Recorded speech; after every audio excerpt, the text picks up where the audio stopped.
तो hello students, आज हम स्टार्ट करते हैं most important numerical on Coulomb's law. तो इस पर जो आपके हर साल का नाम रिपीटेड जो HPSC वाली क्वेश्चन होते हैं आज हम वो यहाँ पे डिस्कस करेंगे और डिफरेंट टाइप्स के जो आपके न्यूमेरिकल्स जो होते हैं वो हम आपको यहाँ पर समझाएंगे। तो फर्स्ट जो है वो ये कहता है कि two charge particle having charge 2 × 10⁻⁸ 8 coulomb each are joined by an insulating string of length 1 metre की मतलब आपके पास कोई दो चार्ज पार्टिकल हैं और उनका मैग्नीट्यूड है 2 × 10⁻⁸ कूलम और वो एक स्ट्रिंग से और उस स्ट्रिंग की जो लेंथ है वो कितनी है बेटा 1 मीटर है, वो उससे क्या नाम है जॉइन है। और जो सारा का सारा जो आपका क्या नाम सिस्टम है वो है एक स्मूथ हॉरिजॉन्टल टेबल पर है।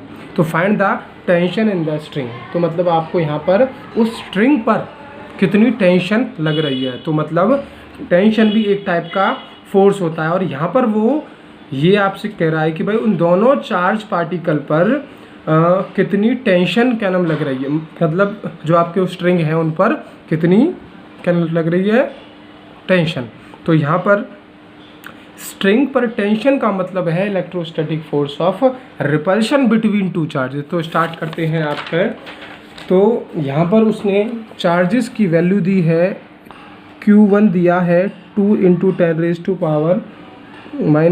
कूलम, Q2 दिया है 2 × 10⁸ कूलम, मतलब दोनों चार्जेस का मैग्नीट्यूड सेम है। डिस्टेंस ऑफ सेपरेशन जो है वो है 1 मीटर, ठीक है। From Coulomb's law F = K Q1 Q2 / R²। तो K क्या है इलेक्ट्रोस्टैटिक फोर्स कांस्टेंट जिसकी वैल्यू है 9 × 10⁻⁹, K 2 × 10⁻⁸ और 2 × 10⁻⁸ ओवर डिस्टेंस ऑफ सेपरेशन का स्क्वायर। F क्या होता है बेटा आपका 9, 2 2 आपका 4 हुआ और जितनी भी 10⁻⁻ है इनको आप ऐड कीजिए, -8 -16 और +9, ठीक है बेटा। तो F कितना आया 9 4 36 और 10⁻⁻7 न्यूटन, ठीक है। तो F यहाँ से आप निकाल सकते हो 3.6 × 10⁻⁻6 न्यूटन। तो ये है आपका कितना इलेक्ट्रोस्टैटिक फोर्स ऑफ रिपल्शन, इसका मतलब टेंशन इन द स्ट्रिंग। ये है क्या आपका tension in the string. Simply इसमें बेटा क्या था अलजेब्रिक एडिशन था। तो सेकंड क्वेश्चन की ओर हम बढ़ते हैं। आपको बहुत आसान क्वेश्चन है, आसानी से होंगे, टेंशन ना लीजिए आप। कि the electrostatic force of repulsion between two positively charge ion carrying equal charges 3.7 × 10⁻⁹ newton when they are separated by 5 angstrom. अब उसने कहा कि भाई आपके पास दो पॉजिटिवली चार्ज आयन हैं और वो इक्वल चार्ज को कैरी कर रहे हैं और उनके बीच जो आपके पॉजिटिव चार्ज आए ना उनके बीच इलेक्ट्रोस्टैटिक फोर्स ऑफ रिपल्शन है 3 × 7 10⁻⁹ न्यूटन और जो वो दोनों और उनके बीच जो डिस्टेंस ऑफ सेपरेशन वो है 5 एंगस्ट्रॉम। अब की बार क्या दिया है डिस्टेंस ऑफ सेपरेशन मीटर में ना देकर उन्होंने एंगस्ट्रॉम में दे दिया। तो उसने कहा how many electron are missing from each ion, मतलब प्रत्येक आयन में से कितने इलेक्ट्रॉन मिसिंग है। मतलब यहाँ पर क्या होगा थोड़ा सा क्वेश्चन को घुमा दिया है। तो यहाँ पर आपको नंबर ऑफ इलेक्ट्रॉन्स भी निकालने हैं, आपको चार्ज भी निकालना है। तो सीधी सी बात है फ्रॉम क्वांटाइजेशन ऑफ चार्ज अगर आपकी Q की वैल्यू आ जाती है तो आपके पास N आसानी से निकल जाएगा। इसको भी स्टार्ट करते हैं। उसने कहा इलेक्ट्रोस्टैटिक फोर्स ऑफ रिपल्शन कितना है 3.7 × 10⁻⁹ न्यूटन और डिस्टेंस ऑफ सेपरेशन है 5 एंगस्ट्रॉम। 5 एंगस्ट्रॉम को जब मीटर में चेंज करता हूँ 10⁻10 मीटर, ठीक है। फॉर्मूला देखते हैं यहाँ से K Q1 Q2 / R²। Q आपको बेटा निकालना है तो हमने क्या किया Q1 और Q2 को क्या मान लिया Q।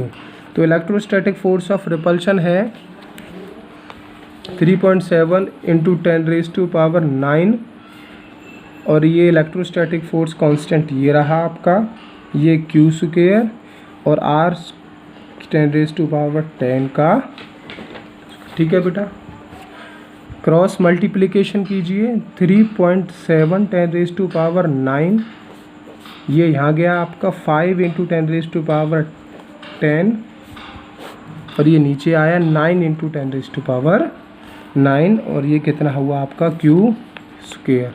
3.7 10⁻⁻9 × 25 10⁻⁻20 सिंपली क्या है, अलजेब्रिक एडिशन मल्टीप्लिकेशन है बेटा, कुछ नहीं है, क्यू स्क्वेयर आ गया। ठीक है, अब कुछ नहीं करना, जितनी भी टेंस की पावर हैं उनको देखिए 3.7 × 25/9, ठीक है, 10⁻⁻9 ये रहा, इस 9 को ऊपर ले गया, ये भी माइनस हो गया और ये -20, ठीक है।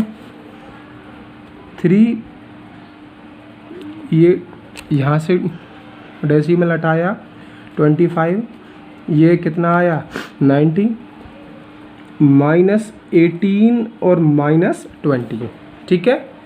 चलो यहाँ से हम देखते हैं कितना आया 37 × 25/90 10⁻⁻18, वो -18 और -20 आपका हुआ -38, ठीक है बेटा। अब सिंपल सी बात है, जब मैं इस ये क्या था क्यू स्क्वायर की वैल्यू आ रही थी, अब जब मैं इसको क्या डिवाइड करता हूँ और जब इसको मल्टीप्लिकेशन करता हूँ तो अप्रोक्सीमेशन 10.28 10⁻38 माइनस इनका स्क्वायर रूट लीजिए। सिंपल सी बात है, इसका तो 10⁻⁻19 हो जाएगा और ये हो जाएगा आपका 3.2। तो Q की वैल्यू कितनी आ गई बेटा आपकी 3.2 × 10⁻⁻9, तो इतनी आ गई Q की value. From quantization of charge आपको पता है NE हो जाएगा, N निकालना है Q/E। Q की वैल्यू है 3.2 10⁻⁻19 और E की वैल्यू है आपकी 1.6 × 10⁻⁻19 कूलाम से कूलाम गया जाएगा आपका। तो सीधी सी बात है, ये कितना आ जाएगा N की वैल्यू आपकी आ जाएगी 2। मतलब वो उसने कहा था कि how many electron are missing from each ion, मतलब वो जो दोनों आयन हैं उनमें से 2 इलेक्ट्रॉन कितने हैं मिसिंग हैं। सिंपल बात है, आसान सा क्वेश्चन था। नेक्स्ट क्वेश्चन कहता है आपका that mass of the earth is to be 10⁻25 kg and the mass of the moon is 10⁻23 kg। मतलब अर्थ का मास है 10⁻25 kg और मून का मास है आपका 10⁻23 kg। अब सीधी सी बात है कि मून है वो अर्थ के चारों ओर रेवोल्यूशन लगाता है। क्यों? क्योंकि अर्थ जो है, अर्थ और मून का कुछ मास होता है और हमारे यूनिवर्स में जिस ऑब्जेक्ट का कुछ मास होता है उनके बीच क्या लगता है, ग्रेविटेशनल फोर्स ऑफ अट्रैक्शन लगता है।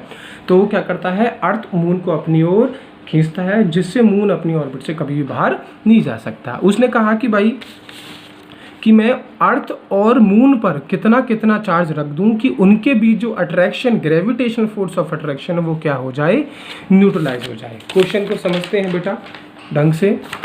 क्वेश्चन नंबर 3, मैंने कहा कि ये आपका अर्थ है, ये आपका मून है, ठीक है। ये मास ऑफ द अर्थ है 10⁻25 kg, mass of the moon है 10⁻23 kg।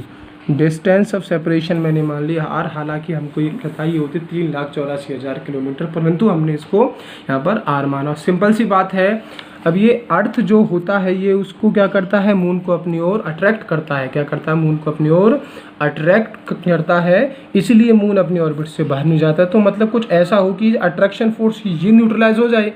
सिंपल सी बात है, उसने कहा कि मैं इन अर्थ और मून पर कितना कितना चार्ज रख दूँ, कितना कितना चार्ज रख दूं कि ये क्या हो जाए, इनके बीच जो अट्रैक्शन फोर्स है वो न्यूट्रलाइज हो जाए। भाई सिंपल सी बात है, अगर मैं इन दोनों पर सेम पोलैरिटी का चार्ज रखते, जैसे अगर मैंने इस पर भी पॉजिटिव इस पर भी पॉजिटिव रख दिया तो ये दूसरे आपस में क्या करेंगे, रिपेल होगा। तो भाई अट्रैक्शन फोर्स यहाँ होगा और रिपल्शन फोर्स यहाँ होगा, तो फोर्स कैसा हो जाएगा, ये न्यूट्रलाइज हो जाएंगे। सिंपल सी बात है, मतलब ये बात तो आई कि दोनों पर पॉजिटिव चार्ज रखना। चार्ज का नेचर तो हो गया, अब चार्ज का मैग्नीट्यूड हमको निकालना है, ठीक है।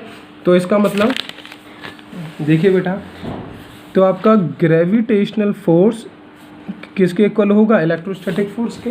ठीक है भाई, ग्रेविटेशनल फोर्स तो उसको अट्रैक्ट कर रहा है और जो आपका इलेक्ट्रोस्टैटिक फोर्स है वो उसका कर रहा है रिपेल। तो देखते हैं यहाँ से Gm1 m2 over R square के Q1 Q2 over R square. ठीक है,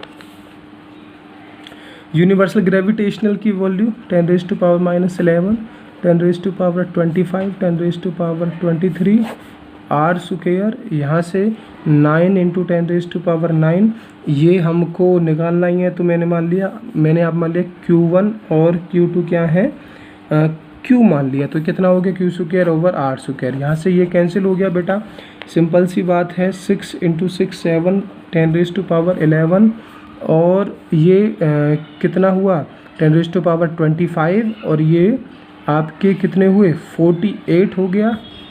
ये पावर नीचे आ गई, कितनी आ गई, ये पावर आपकी नीचे आ गई बेटा। यहाँ से रहा Q स्क्वायर, यहाँ से क्या रहा ये Q स्क्वायर। भाई ये पावर दोनों ऐड हो गई, इसको नीचे ले आया, ये बचा आपका। तो 6.67 10⁻11 प्लस 10⁻48 और ये पावर ऊपर गई तो कितना बचा 9। ये क्या रहा 9 Q स्क्वायर। ठीक है, डेसिमल हटाया 11 - 9 प्लस 48 और ये कितना बचा 900 बचा। ठीक है बेटा, तो अब सिंपल सी बात है स्टूडेंट्स, तो इसकी मल्टीप्लिकेशन और इसका डिवाइडेशन होके जो आंसर आता है वो आप हमको क्या करोगे ग्रुप पर पोस्ट। तो जितना Q की वैल्यू आ जाएगी उतने मैग्नीट्यूड का और पॉजिटिव का चार्ज जो है अर्थ और मून के ऊपर रखा जाएगा, जिससे वो क्या हो जाएंगे न्यूट्रलाइज हो जाएंगे। ठीक है बेटा, तो इस Q की वैल्यू निकाल कर आप क्या करोगे ग्रुप पर पोस्ट करोगे। ठीक है बेटा, अब एक सेकंड टाइप के न्यूमेरिकल आते हैं जिसको हम बोलते हैं इक्विलिब्रियम पोजीशन। क्या बोलते हैं बेटा, इक्विलिब्रियम, मतलब टाइप्स कौन सा, ये इक्विलिब्रियम का मतलब है कि भाई आपके पास किसी ए पोजीशन पर कोई क्यू चार्ज रखा हुआ है, किसी बी पोजीशन पर भी कोई क्यू चार्ज है और इनके बीच मैंने एक स्मॉल चार्ज रख दिया। क्यों, मतलब ये तीनों charge must be in equilibrium, मतलब इन तीनों चार्जेस पर किसी भी तरह की कोई डिस्टरबेंस नहीं होनी चाहिए। ठीक है, अब इसके लिए मैं आपको कुछ की पॉइंट्स बताता हूँ जो आपको ये हेल्प करेंगे। सबसे पहली बात आती है कि सर आप ये बताइए कि ये क्यू चार्ज, जो ये स्मॉल क्यू चार्ज ये कहाँ रखा जाएगा। तो है कि अगर क्यू की वैल्यू ए और बी पर जो क्यू रखा हुआ है उनकी वैल्यू अगर मतलब उन पर जो क्या नाम है चार्ज है उसका नेचर लाइक है, पॉजिटिव है या नेगेटिव है, तो Q कहाँ रखा जाएगा, तो Q must be lie in the centre. दोनों चार्जेस को जो लाइन जॉइन कर रही है उसके सेंटर पर इस चार्ज को रखा जाएगा। ठीक है, और दूसरी बात, अगर A और B पोजीशन पर जो ये Q है ये अनलाइक पोलैरिटी के हैं, जैसे पॉजिटिव नेगेटिव है, तो Q वहाँ रखा जाएगा जिस चार्ज का मैग्नीट्यूड क्या होगा ग्रेटर होगा। कैसे, जैसे A पोजीशन पर रखा है +4e, B पोजीशन पर रखा है आपका E, तो मैग्नीट्यूड किसका ज़्यादा है +4e का, तो उसकी ओर या उसकी तरफ ये चार्ज रखा जाएगा। ये थे आपके की पॉइंट्स। दूसरा, सर आपने ये बता दिया कि ये चार्ज रखना कहाँ है, पर आप ये बताइए कि इस चार्ज का नेचर कैसा होगा।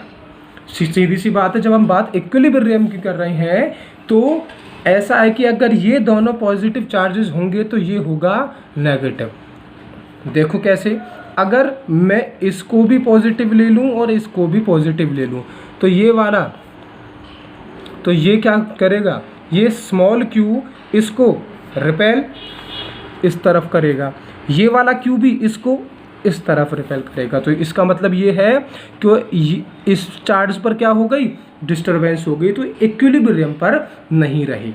तो अगर इन दोनों पर लाइक पोलैरिटी होती है तो ये चार्ज का जो नेचर होगा वो हमेशा क्या होगा, वो अपोजिट नेचर का होगा। और अगर आपको इस चार्ज का मैग्नीट्यूड निकालना होता है, और अगर आपको ये हो कि भाई इस चार्ज की पोजीशन कहाँ होगी वो आप, और इस चार्ज का मैग्नीट्यूड अगर निकालना होता है तो ये देख लीजिए इस चार्ज पर कितने फोर्स लग रहे हैं।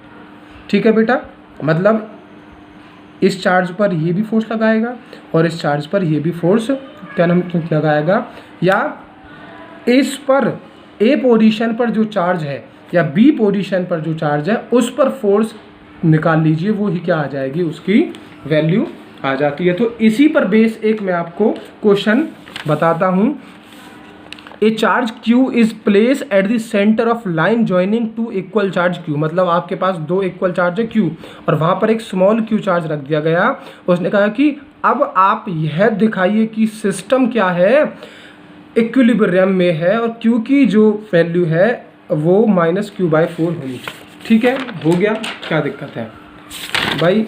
उसने सीधी सी बात है आपका, तो उसने कहा कि देखो ये कोई ए पोजीशन यहाँ पर रख दिया मैंने पॉजिटिव चार्ज, ये कोई बी पोजीशन यहाँ पर रख दिया मैंने कोई पॉजिटिव चार्ज। ठीक है बेटा, ठीक है, यहाँ पर रख दिया मैंने, और इन दोनों चार्जेस को जो लाइन जॉइन कर रही है वहाँ के सेंटर पर रख दिया मैंने ये वाला। भाई सीधी सी बात है कि अभी आपको मैंने बताया कि दोनों की पोलैरिटी सेम होगी तो इसको हम क्या रखेंगे यहाँ पर। ठीक है, तो इस पर मतलब अगर आपका बेटा net force on Q is 0 so that system is in equilibrium, तो निकालते हैं दिक्कत क्या है। अगर आपको सिस्टम इक्विलिब्रियम रखना है तो तीनों चार्जेस पर फोर्स 0 होना चाहिए। तो अगर इसकी वैल्यू आनी है तो भाई सीधी सी बात है, चाहे आप इस पर फोर्स निकाल लो चाहे इस पर निकाल लो, तो क्या हो जाएगा, वो सिस्टम इक्विलिब्रियम पे आ। तो हम निकालते हैं net force on charge at B, जो बी पर रखा हुआ है चार्ज उस पर निकालते हैं। अब देखो इस बी पर ये चार्ज रखा है तो इस पर ये भी फोर्स लगाएगा और ये भी फोर्स लगाएगा। तो सीधी सी बात है, मैंने सबसे पहले निकाला कि force due to Q on Q, मतलब इस पर इसके कारण फोर्स प्लस इस पर इसके कारण फोर्स, तो F Q into Q is equal to 0। F Q यहाँ गए तो F Q स्क्वायर हो गया, तो क्या होगा K Q।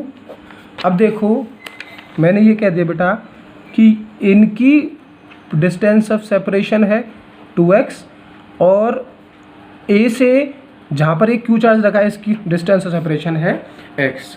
ठीक है बेटा, तो ये अब यहाँ से यहाँ का अगर हम क्या नाम है निकालते हैं, ठीक है, तो ये आपका कितना है 2x स्क्वायर। ठीक है, तो ये कितना है x स्क्वायर और ये कितना है आपका बेटा k Q स्क्वायर ओवर, भाई इसका क्या नाम स्क्वायर होगा, और ये कितना है पूरा टोटल 2x स्क्वायर। भाई देखो यहाँ से लेकर यहाँ तक की दूरी अगर ये x है तो ये भी x होगा, तो इसका स्क्वायर हो गया, और यहाँ से लेकर यहाँ तक की दूरी क्या हुई 2x स्क्वायर हो गई। यहाँ से बेटा ये गया, ठीक है, आपका एक क्यू से एक क्यू गया, ठीक है, तो आपका क्या बचा बेटा यहाँ से, तो इस क्यू की वैल्यू आपकी क्या नाम कितनी आई, X square over Q 4x square. तो ये